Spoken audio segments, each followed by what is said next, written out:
বলি, ও ছোট, তোর দাদাকে মাছের মুড়োটা দে, আর আমাকে আরো এক পেটি মাছ দে। মাছের মাথা দিয়ে মুড়ি ঘন্টটা বেশ মজারই হয়েছে। দিদি, আর মাত্র এক টুকরো মাছ আছে। ওই মাছটুকু শাশুড়ি মায়ের জন্য উঠিয়ে রেখেছি। কেন তোর জন্য এক টুকরো মাছ নেই? সেই মাছটুকুই দে। আমার ভাগের মাছটুকু তো তোমাকে একটু আগেই দিয়ে দিলাম গো। তাহলে দে, শাশুড়ি মায়ের মাছটুকুই দে।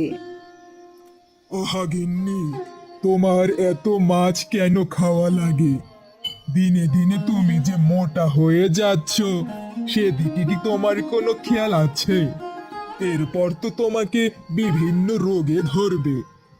মা মাছ খেতে অনেক পছন্দ করে, ওই মাছটুকু কি না নিলেই নয়? আরে রাখো তো, বড় মানুষের এত খাওয়া দাওয়া করতে নেই।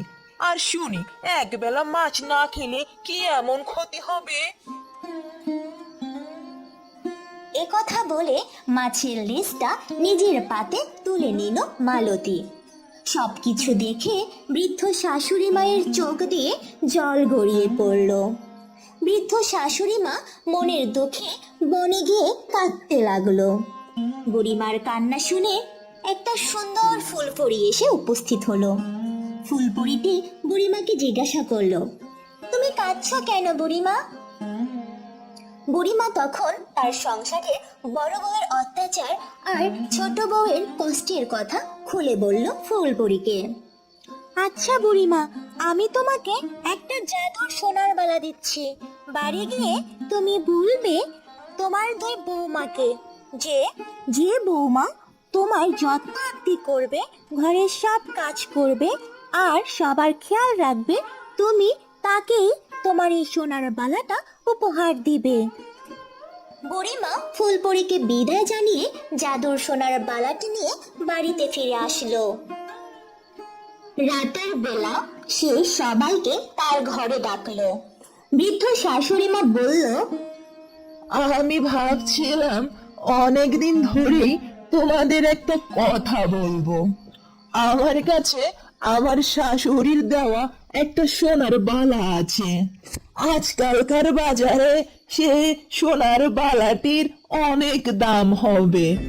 আমার দুই বৌমার মধ্যে যে বউ অনেক বেশি আমার এবং আমার পরিবারের সকলের যত্ন করবে, রান্না বান্না করবে, খেয়াল রাখবে সবকিছু, আমি তাকেই এই সোনার বালাটি উপহার দিব।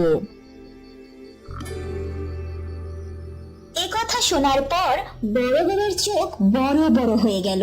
সে সোনার বালার লোভে পড়ে গেল।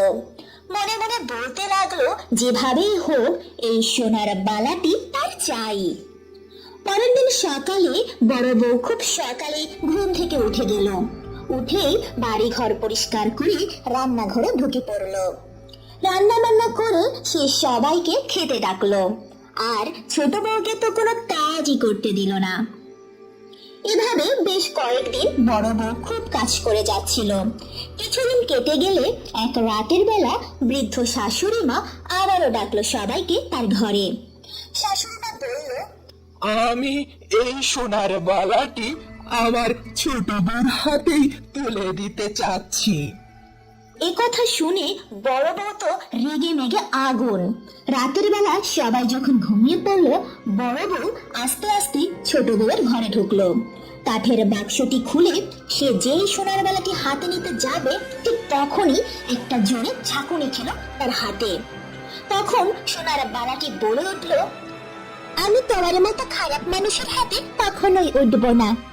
সবার প্রথমে তুমি তোমার লোভ ত্যাগ করো, ভালো একজন মানুষ হয়ে ওঠো, ঠিক ছোট বউয়ের মতো।